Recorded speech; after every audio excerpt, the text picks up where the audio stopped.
They looked me straight in the eye and said "We're too busy for your drama, Mom. Handle it yourself." My own children. The ones I raised, sacrificed for, put through college. They couldn't spare an afternoon to help me deal with a family crisis that was tearing me apart. So I did exactly what they told me to do. I handled it myself. I revised my entire will without breathing a word to anyone. And when they showed up 6 months later, demanding keys to the lake house like it was already theirs, they found my estate attorney sitting in the living room, briefcase open, documents spread across the coffee table. The looks on their faces, I'll remember that moment for the rest of my life. My name is Barbara, and I'm 72 years old. I've lived in Connecticut my whole life, raised 3 children as a single mother after my husband passed when I was 45, and I worked as a school librarian for 33 years before I retired. Before we go any further, I'd love to know where you're watching from. Drop your state or country in the comments. It helps me know I'm not alone in this, and honestly, your support means everything to me. Now let me take you back to where this all started. It was a Tuesday morning in March when I called my eldest daughter, Jennifer. She's 48, lives in Boston, works in finance, always busy, always. I needed to talk about something serious. My younger sister, Patricia, had been diagnosed with stage 4 cancer, and I was devastated. Patricia and I had been close our entire lives. She was only 67, vibrant, full of life just months before. The diagnosis hit like a freight train. "Jennifer, honey, I really need to talk," I said when she finally answered after 3 calls. "It's about Aunt Patricia." "Mom, I'm literally walking into a meeting. Can this wait?" "It's important. She's very sick and Look, I'll call you this weekend, okay? I really can't do this right now." The line went dead. She hung up on me. I sat there in my kitchen, phone still pressed to my ear, tears already forming. I told myself she was just stressed. Work pressure. I'd try my son, Michael. He's 45, lives in New Jersey, works in software development. We'd always had a good relationship. He'd understand. Michael's response was worse. "Mom, you know I love you, but you call about something being wrong every other week. Last month, it was your neighbor's tree falling. The month before that, it was your furnace. I have 3 kids, a demanding job, and Rachel is barely speaking to me because I work so much. I can't be your crisis hotline. Michael, this isn't about a tree or a furnace. This is about your aunt. She's dying and I need..." Then call hospice. Call her doctors. Call literally anyone else. "I'm too busy for this drama right now. Handle it yourself." Handle it yourself. Those 3 words echoed in my head long after he hung up. My youngest, Rachel, she's 41, lives in Philadelphia, teaches high school. She didn't even answer my calls. 3 times I tried. 3 times it went to voicemail. I sat in my house that entire day crying, not just about Patricia's diagnosis, though that was crushing enough. I cried because the 3 people I devoted my entire life to couldn't spare 15 minutes to let me share my grief. I thought about all the times I dropped everything for them. When Jennifer's marriage fell apart 8 years ago, who drove to Boston every weekend for 3 months to help with the kids? When Michael lost his job during the recession, who paid his mortgage for 6 months? When Rachel had a mental breakdown during her first year teaching, who took a leave of absence from work to stay with her? Me. Every single time it was me. But apparently, I'd become an inconvenience. My problems were drama. My need for emotional support was too much to ask. Fine. If they wanted me to handle things myself, I'd do exactly that. The next morning, I called my estate attorney, David Morrison. I'd worked with him years ago when my husband died, and I'd kept my will relatively simple since then. Everything split 3 ways among my children. The lake house in Vermont, the one my husband and I had bought 40 years ago and lovingly maintained, where we'd spent every summer with the kids. That was supposed to go to all 3 of them jointly. My savings, my retirement accounts, the house I lived in, all divided equally. "David, I need to schedule an appointment," I told him. "I want to completely revise my will." "Barbara, is everything all right?" His voice carried genuine concern. Everything's fine. I just need to make some changes. Significant changes. We met that Friday. I walked into his office with a clarity I hadn't felt in years. I wasn't doing this out of spite. At least that's what I told myself. I was doing this because my children had shown me exactly how they valued our relationship. They'd made their priorities crystal clear. I want to remove my children as primary beneficiaries, I said, laying out my plan. The lake house goes to Patricia's daughter, Emma. My niece has always loved that place, and she actually visits me. She calls just to check in. She brought me soup last winter when I had pneumonia without me even asking. David didn't blink. He'd been an attorney for 30 years and had probably seen worse family situations. And the rest of your estate? I'm setting up charitable trusts, the local library system where I worked for 3 decades, the Cancer Research Foundation treating Patricia, the women's shelter where I volunteer. My retirement accounts can fund scholarships for single mothers going back to school. My house can be sold and the proceeds split between these organizations. And your children receive $1,000 each. Just enough that they can't claim I forgot about them or that I wasn't of sound mind. I want it absolutely clear that this was intentional. David nodded slowly, making notes. Barbara, I have to ask, are you certain about this? Estate decisions made in emotional distress can sometimes be regretted later. I've never been more certain of anything in my life. They told me to handle it myself. So I am. Over the next 3 weeks, David drafted everything meticulously. We included specific provisions that would make contesting the will nearly impossible. I underwent a cognitive assessment with a psychologist to document that I was of sound mind. We video recorded me explaining my decisions, calm and articulate, making it clear that no one had coerced or manipulated me. This was my choice, made with full awareness and intention. The hardest part wasn't making the decision, it was keeping it secret. Every time Jennifer called with some superficial conversation about her vacation plans, I wanted to scream. Every time Michael sent his obligatory monthly text asking how I was doing, I wanted to tell him exactly how I was doing. Rachel continued to be mostly absent, popping up every few weeks with some excuse about being overwhelmed with work. None of them visited. Not once during those months when Patricia was declining rapidly. I spent countless hours at her bedside, holding her hand, helping with doctor appointments, managing her medications. Emma was there too, my wonderful niece who took time off work to help care for her mother. We cried together, laughed over old memories, and sat in comfortable silence during the hardest days.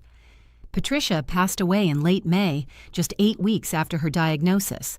The funeral was on a beautiful Saturday morning. Jennifer showed up late, checking her phone throughout the service.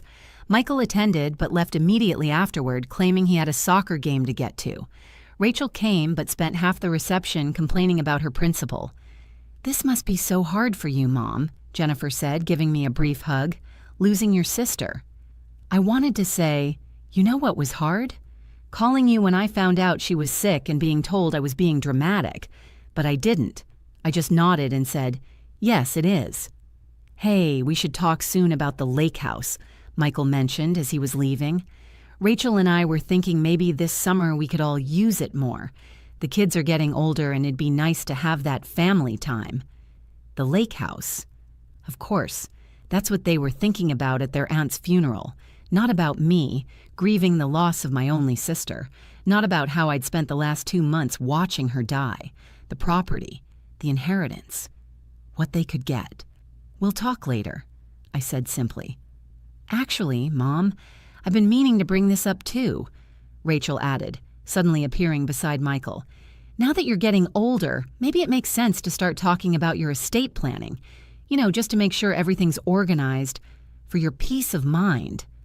My peace of mind.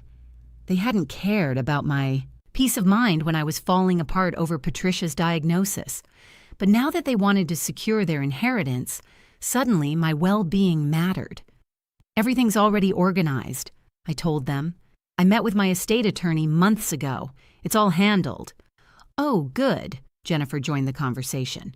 So the house and the lake property are all set up to transfer smoothly? It's all legally documented. You don't need to worry about any of it. They seemed satisfied with that answer, interpreting my words the way they wanted to. They assumed all handled meant everything was neatly packaged for them to inherit. They had no idea what I'd actually done. Over the summer, their entitlement only grew worse. Jennifer started making plans for renovating the lake house, texting me pictures of modern furniture and asking my opinion. She wasn't asking permission. She was already treating it like her property. "I think we should update the kitchen first," she wrote in a family group chat in July. "Those appliances are from the 90s. Michael, you good with splitting the cost? We can talk about timelines once Mom transfers the deed." Michael responded, "Sounds good. Mom, what's the process for transferring the property? Do we need to involve lawyers, or can we just handle it at the county office?"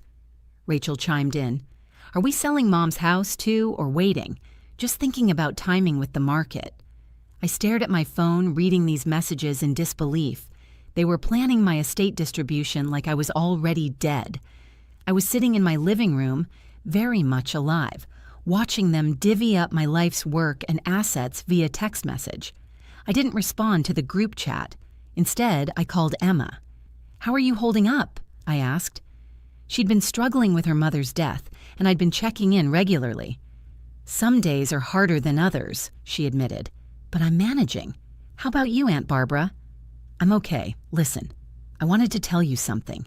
I've made some changes to my estate planning, and the lake house is going to you." There was a long silence. "What? Aunt Barbara? I don't know what to say. Are you sure? What about Jennifer, Michael, and Rachel?" "I'm completely sure. That house holds memories of your mother, of our summers together. You've always loved it, and you've always respected it. It should go to someone who values it for what it is, not for its market value." "I'm honored, truly. But won't this cause problems with your kids?" "That's my concern, not yours. I just wanted you to know. Don't mention it to anyone yet. When the time comes, you'll receive all the documentation." August rolled into September. The demands from my children intensified.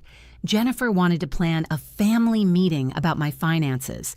Michael suggested I sell my house and move into a retirement community, freeing up assets. Rachel started sending links to financial advisors who specialize in senior estate transitions. None of them visited. None of them called to ask how I was coping with Patricia's death. Every conversation circled back to money, property, and their expectations. Then came October. I'd spent a quiet Sunday afternoon reading when I heard cars pulling into my driveway. I looked out the window and saw all 3 of their vehicles. They hadn't told me they were coming. They just showed up, clearly planning an ambush. Before I could even get to the door, they were walking in. Jennifer first, followed by Michael and Rachel. They had papers in their hands, actual printed documents. "Mom, we need to talk," Jennifer announced, barely greeting me. "We've drawn up some paperwork to make things easier." I stood in my own entryway, watching my 3 children walk into my house uninvited, carrying papers they'd prepared without my knowledge or consent. The audacity was breathtaking. "Papers for what, exactly?" I asked, keeping my voice steady. Michael stepped forward. "Look, Mom, we love you, but we've been talking, and we think it's time to be practical. You're 72. You're alone in this big house. Rachel found a really nice assisted living facility." "I don't need assisted living. I'm perfectly capable." "Let me finish," Michael interrupted.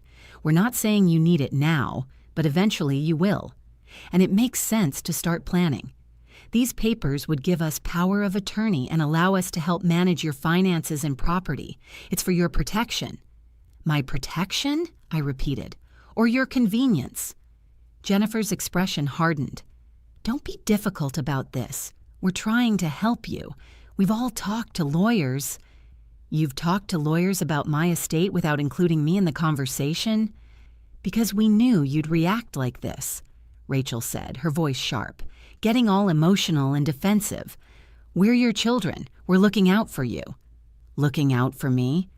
When was the last time any of you looked out for me? When Patricia was dying, where were you? When I called you, heartbroken and terrified, what did you tell me?" The room went silent. They clearly hadn't expected me to bring that up. "That was different," Jennifer finally said. "You were being overly dramatic. My sister was dying of cancer. I needed my children. And you told me I was dramatic and to handle it myself, so that's exactly what I did." "What does that mean?" Michael's eyes narrowed. "It means I handled my affairs, like you told me to." "Okay, yes, we could have been more supportive during that time," Rachel admitted, though her tone suggested she was just trying to de-escalate. "But this is about your future, about making sure you're taken care of." "I am taken care of. Everything is arranged." "Then it should be easy to sign these papers," Jennifer said, extending the documents toward me. "They just formalize what we've already been discussing. Transfer the lake house deed to all three of us now so we can start managing it properly. Set up joint accounts so we can help with bills. Get out of my house." They froze. "Mom," Michael started. "I said get out. You come into my home uninvited, with legal documents you've prepared behind my back, trying to manipulate me into signing over my property and finances. Get out. Now." "You're being completely unreasonable," Jennifer's voice rose. "We're your children. Everything you have should go to us anyway. We're just trying to make the process easier." "For yourselves." "You're trying to make it easier for yourselves. Not for me. You don't give a damn about me." "That's not fair," Rachel said. "We're busy, but we care about you." "You're busy. You're always busy. But never too busy to show up demanding my assets. Now leave before I call the police." They didn't leave immediately. They stood there shocked that I was standing up to them, that I wasn't caving to their pressure. Jennifer looked at Michael, clearly expecting him to take charge and talk sense into me. Michael looked at Rachel, probably hoping she could use her teacher voice to calm the situation. "Mom, if you don't cooperate with this, we'll have to take legal action," Jennifer said coldly. "We can petition the court to have you declared incompetent." There it was, the threat. The mask had finally dropped completely. This wasn't about my well-being or my care. This was about control. This was about getting their hands on my estate while I was still alive. I walked calmly to my phone. "I'm calling the police. You have 30 seconds to leave my property." "You're insane," Rachel hissed. "We're your family." "Family doesn't treat each other like this. Family doesn't show up with legal papers to steal someone's property. Family doesn't threaten their own mother." I started dialing. That's when they finally moved, gathering their papers, throwing angry looks my way. Jennifer stopped at the door. "You're going to regret this. We're done trying to help you. When you need us, don't bother calling." "I haven't been able to count on calling you for years," I replied. "This changes nothing." They left, tires squealing as they drove away.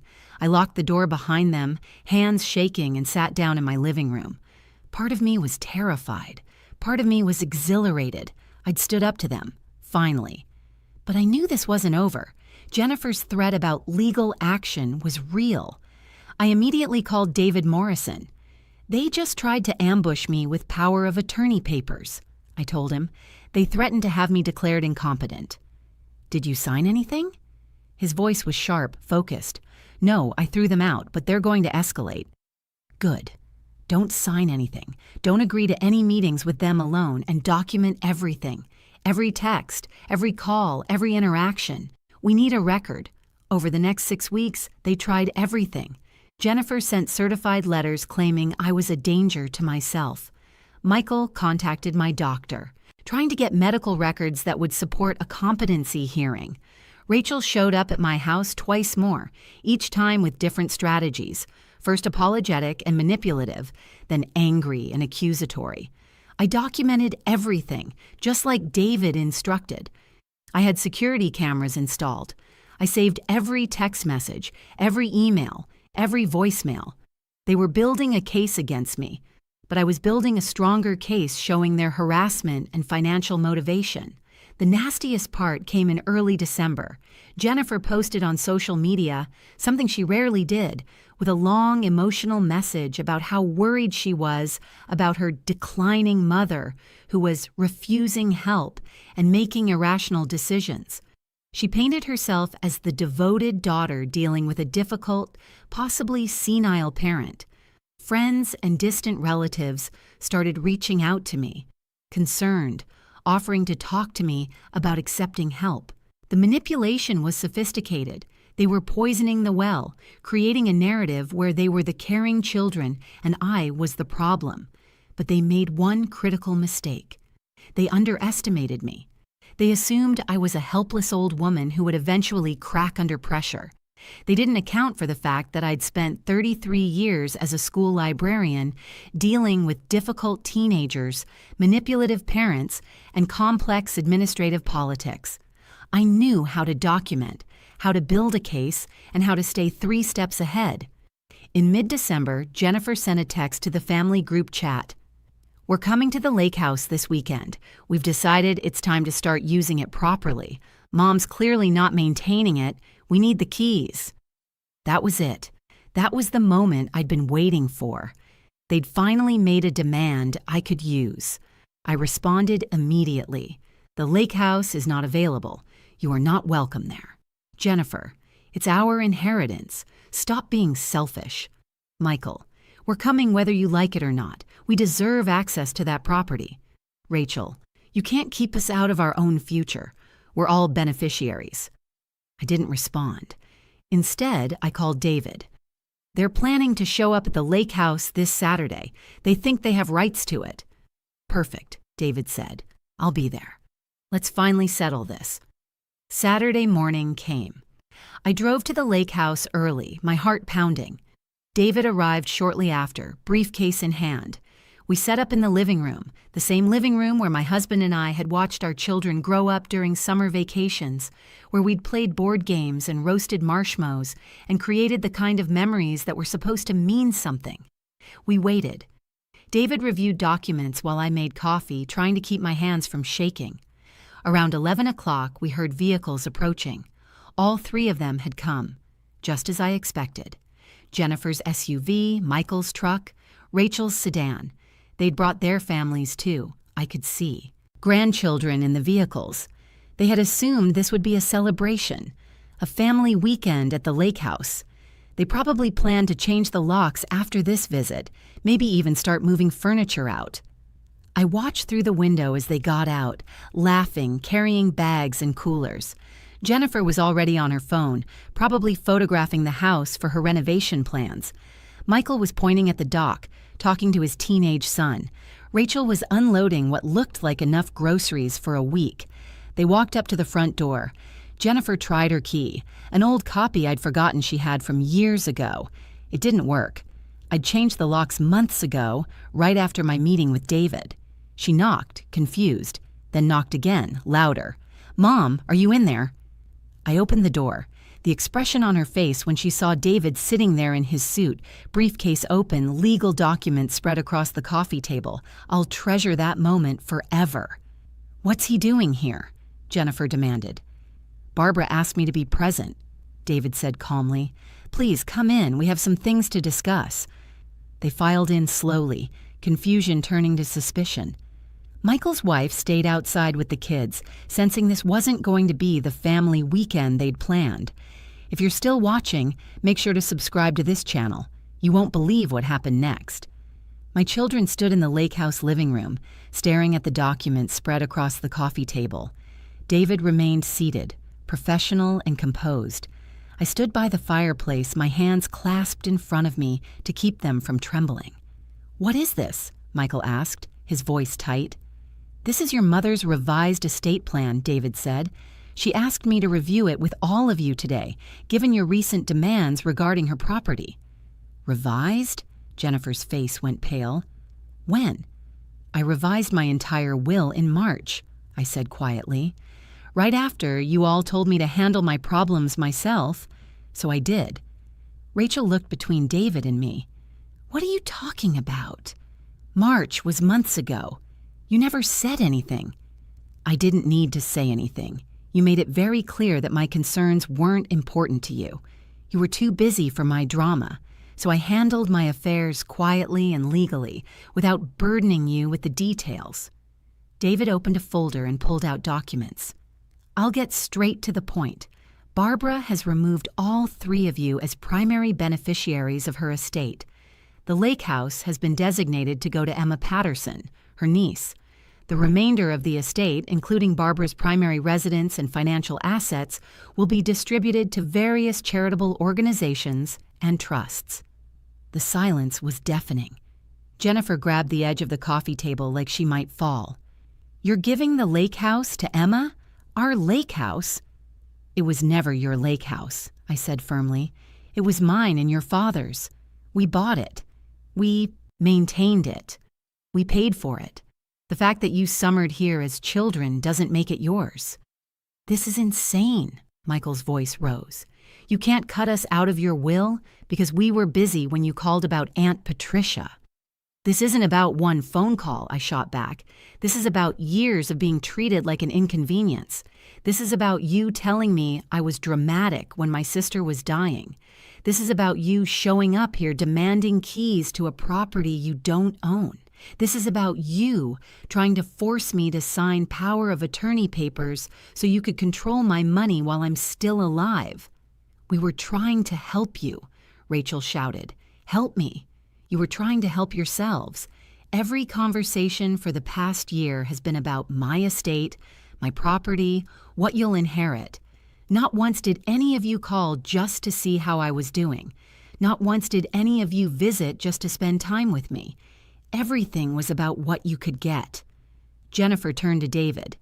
This won't hold up in court. She's clearly not of sound mind. We'll contest it. David didn't even blink. I anticipated that argument.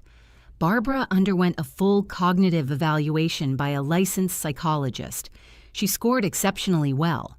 We also have video documentation of her explaining her decisions clearly and rationally. Additionally, I have detailed records of your attempts to coerce her, including the power of attorney incident and your social media posts questioning her competency. Michael's face turned red. So that's it? You're punishing us because we didn't drop everything whenever you had a crisis? You're still not listening, I said, my voice breaking slightly. I'm not punishing you. I'm protecting myself and honoring people who actually care about me. Emma was there for Patricia. She's been there for me. The charities I'm supporting meant something to me and your father. These are my choices, made with a clear mind and a full heart. What about us? Rachel asked, tears forming. We're your children. We raised families. We have expenses. We were counting on my death? I interrupted. You were counting on me dying so you could cash in? Do you hear yourselves? You're not mourning the relationship we've lost. You're mourning the inheritance. David pulled out another document. Each of you will receive exactly $1,000 from Barbara's estate. That's enough to prevent you from claiming she forgot you or that the will was executed in error. It's a deliberate, documented decision. Jennifer laughed bitterly. $1,000. After everything. After everything? I repeated. Let me tell you about everything. Everything is that I paid for your education. Everything is that I took care of you through every crisis. Everything is 30 years of birthdays and holidays and sacrifices. And what did I get in return? Being told I'm too dramatic, being ignored, being treated like an ATM with a pulse. This is revenge, Michael said flatly. You're a vindictive, bitter old woman. Maybe I am, I acknowledged. Or maybe I'm just someone who finally learned that blood doesn't obligate me to tolerate being treated like garbage. You taught me that lesson. You taught me that being busy is more important than being kind, that phone calls are interruptions instead of connections, that your mother's grief is drama, but your inheritance demands are reasonable. David stood up, collecting his documents. This meeting is concluded. The will is legal, filed, and ironclad. Barbara is of sound mind and body, and she has every right to distribute her estate as she sees fit. I'd advise against any legal challenges. They'll be expensive and unsuccessful, and they'll only further damage your relationship with your mother." "What relationship?" Jennifer spat. "She just destroyed any relationship we had." "No," I said softly.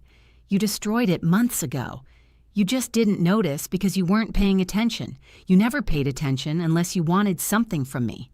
They started to leave, Michael grabbing Rachel's arm, Jennifer walking out first with her head high, trying to maintain some dignity. At the door, Rachel turned back. "Was it worth it? Losing your children over money?" "I didn't lose my children over money," I replied. "I lost my children long before that. I just finally stopped pretending I hadn't." They left. The door closed. The house fell silent. David and I stood there for a moment, the weight of what had just happened settling around us. "Are you all right?" David asked gently. I nodded, wiping tears I hadn't realized had fallen. "I am. For the first time in a long time, I actually am." David packed up his briefcase, giving me a moment to compose myself.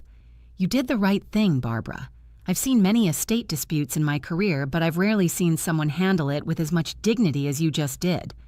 "I don't feel dignified," I admitted. "I feel exhausted." "That's normal. But you stood your ground. You protected yourself. That takes courage." He handed me a card.